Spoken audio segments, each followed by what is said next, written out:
매일 성경 묵상을 돕는 해설 가이드입니다. 안녕하세요. 묵상 코치입니다. 함께 읽고 나눌 말씀은 로마서 10장 5절에서 13절까지 말씀입니다. 바울은 율법으로 말미암는 의와 믿음으로 말미암는 의를 대조하면서 신명기 30장 12절에서 14절을 그리스도 중심으로 해석합니다. 바울은 유대인들의 잘못된 성경 해석을 반박하면서 율법이 아닌 그리스도께서 의와 생명을 주신다고 선언합니다. 5절에서 8절 읽겠습니다. 모세가 기록하되 율법으로 말미암는 의를 행하는 사람은 그의 의로 살리라 하였거니와 믿음으로 말미암는 의는 이같이 말하되 내 마음에 누가 하늘에 올라가겠느냐 하지 말라 하니 올라가겠느냐 함은 그리스도를 모셔 내리는 것이요 혹은 누가 무저경에 내려가겠느냐 하지 말라 하니 내려가겠느냐 함은 그리스도를 죽은 자 가운데서 모셔 올리려는 것이니라. 그러면 무엇을 말하느냐? 말씀이 내게 가까워 내 입에 있으며 내 마음에 있다 하였으니 곧 우리가 전파하는 믿음의 말씀이라. 오늘 본문은 구약의 인용이 바울의 주해를 통해 계속 엮어나가며 진행되고 있습니다. 그리스도가 어떻게 율법의 마침이 되어 구원을 주시는지, 즉 복음의 내용이 설명되고 있습니다. 특히 5절에서 8절에서는 율법이 아닌 믿음으로 말미암는 의가 전해지는 메시지가 가까이 있다는 것을 신명기 30장을 통해 밝히고 있습니다. 5절에서 바울은 그러므로 라고 시작하고 있는데 우리말 번역에서 생략되어 있습니다. 10장 4절에서 그리스도는 모든 믿는 자에게 의를 이루기 위하여 율법의 마침이 되시니라 라는 결론이 성경에 어떻게 근거하고 있는지를 보여주는 것입니다. 바울은 10장 5절에서 8절에 레위기 18장 5절, 신명기 9장 4절, 30장 11절에서 4절을 인용해서 자신의 주장을 뒷받침하고 있습니다. 레위기 18장 5절은 언약을 맺은 백성으로서의 삶의 방법을 제시하고 있습니다. 율법에 완전히 순종해서 모두 지킨 사람은 생명을 얻게 됩니다. 그러나 문제는 인간에게 그런 능력이 있느냐 하는 것입니다. 율법의 각 조항을 다 지킬 뿐 아니라 사람이 태어나서 죽을 때까지 한 번도 이 율법을 어기지 않고 살 수 있는지가 문제입니다. 이미 바울은 인간에게 그런 능력이 없다는 것을 증명한 바 있습니다. 6절에서 8절은 믿음에 근거한 의를 말합니다.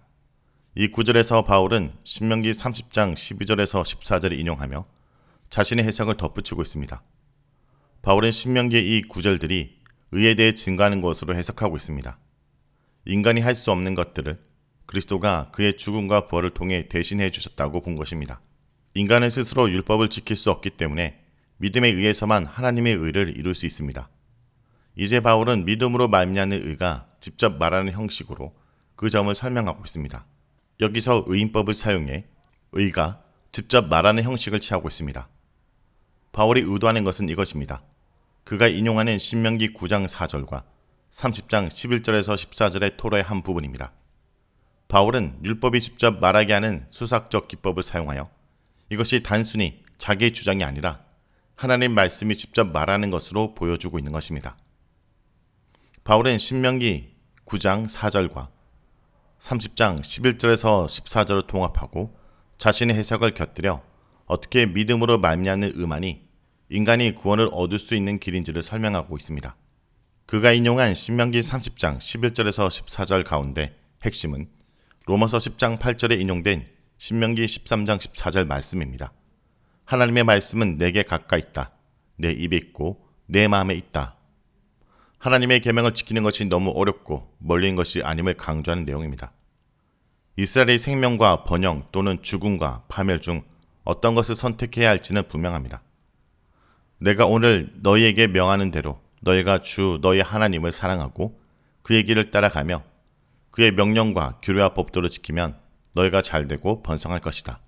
또 너희가 들어가서 차지할 땅에 너희 하나님이 너희에게 복을 주실 것이다.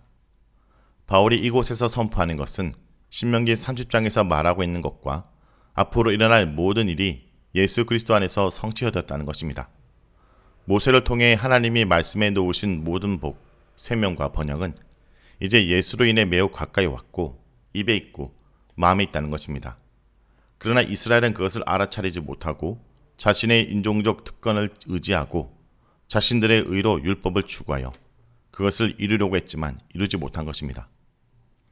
6절에서 7절에 나오는 그리스도를 모셔내리는 것은 그리스도의 성육신을 의미하고 모셔 올리는 것은 부활을 의미합니다.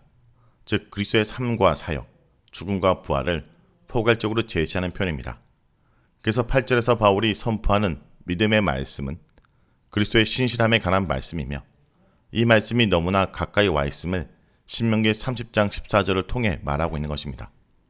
이제 그리스도께서 오셔서 십자가와 부활 사건 이래로 하나님을 사랑하는 것이 율법을 지키는 방법이 아니라 하나님을 믿고 의지하는 것으로 변했습니다. 이것이 하나님이 원하시는 일입니다. 그래서 믿음으로 추구하는 의가 바로 하나님이 원하시는 의인 것입니다. 만약 이스라엘이 의의 율법을 제대로 추구했다면 그리스도를 발견했을 것이고 율법의 마침이 되시는 그리스도를 만났을 것인데 그렇지 않고 자기 의를 세웠기 때문에 율법의 마침이 되시는 그리스도께 이르지 못한 것입니다. 그들이 세운 자기 의는 민족 중심주의에 근거합니다. 9절에서 13절 읽겠습니다. 내가 만일 내 입으로 예수를 주로 시인하며 또 하나님께서 그를 죽은 자 가운데서 살리신 것을 내 마음에 믿으면 구원을 받으리라. 사람이 마음으로 믿어 의에 이르고 입으로 시인하여 구원에 이르느니라. 성경에 이르되 누구든지 그를 믿는 자는 부끄러움을 당하지 아니하리라 하니 유대인이나 헬라인이나 차별이 없음이라. 한 분이신 주께서 모든 사람의 주가 되사 그를 부르는 모든 사람에게 부유하시도다. 누구든지 주의 이름을 부르는 자는 구원을 받으리라. 바울은 복음 핵심을 요약하며 믿음에 대한 내면의 의지와 공개적 고백이 필요함을 보여주고 있습니다. 9절은 초대교회에서 쓰였던 신앙 고백의 일부일 가능성이 있습니다. 10절은 그 의미를 설명하는 것입니다. 이제 9절에서 13절에서는 바울의 구원 신학이 잘 드러나 있습니다. 하나님의 의를 얻기 위해, 즉 구원받기 위해 해야 할 일은 오직 한 가지, 그리스도께서 주라는 것을 입으로 고백하고 또한 하나님이 그리스도를 죽은 자 가운데서 다시 살린 것을 마음으로 믿는 것뿐입니다. 신명기 30장 14절을 그리스도 안에서 적용하고 있는 것입니다. 여기서 바울은 구약에서 주님의 이름을 믿고 부르는 것을 예수님께 적용하고 있습니다. 이제 구원이 믿음에 근거한 것이 되었다라는 의미는 유대인이든 이방인이든 차별 없이 구원받게 되었다는 것을 의미합니다. 바울은 이미 인용했던 이사야 28장 16절을 다시 인용하여 믿음으로 말미암는 의를 얻는 사람은 하나님의 심판에서 구원을 받을 것이라고 밝힙니다. 로마서 9장 첫 부분에서 시작된 하나님의 부르심의 원리가 이제 10장 13절에서 완성됩니다. 이렇게 구원받는 것을 종합한 것이 13절입니다. 주의 이름을 부르는 사람은 누구든지 구원을 얻을 것입니다. 그러므로 주의 이름을 부르기만 하면 율법을 갖지 않는 이방인과 율법을 가진 유대인 사이에 아무런 차별이 없이 누구나 예수 그리스도를 통해서 구원을 얻게 되는 것입니다. 이 가정 사이에 율법을 통한 인종적 차별에 낄 틈이 없습니다. 이 본문에서 놀라운 점은 구약에서 여호와 하나님께 적용됐던 것들이 전부 예수 그리스도에게 직접 적용되고 있다는 점입니다. 자, 여기까지가 로마서 10장 5절에서 13절까지 말씀입니다. 오늘 말씀을 통해 우리는 무엇을 묵상하고 적용해야 할까요? 예수 그리스도를 믿고 그의 이름을 부르는 모든 자들에게 차별 없이 구원을 베푸십니다. 구원의 길은 누구에게나 열린 길입니다. 유대 사람이나 헬라 사람이나 차별을 두지 않습니다. 모든 사람에게 똑같이 주님이 되어주시고 그분을 부르는 모든 사람에게 풍성한 은혜를 내려주십니다. 주의 이름을 부르는 사람이라면 누구나 구원을 얻을 것입니다. 하나님께서 내신 구원의 길은 깊은 철학을 하는 이만 알 수 있는 길이 아닙니다. 특별한 영적 지식을 가진 이만 이룰 수 있는 길도 아닙니다. 독특한 은사나 종교적 지위에 좌우되지도 않으며 인간적인 선함이나 열심의 영향을 받지도 않습니다. 성별과 인종, 학벌과 장애, 국적과 신분 등 어떤 것도 기준이 될 수 없습니다. 오직 가난하고 정결한 마음과 주님을 의지하려는 순종하는 믿음이면 족합니다. 그 길은 좁지만 누구에게나 열려있는 길입니다. 그러므로 구원의 표시는 놀라운 기적이나 은사가 아니라 우리 마음과 입에서 나오는 진실한 믿음의 고백이 있다는 것을 잊지 않길 기도드립니다.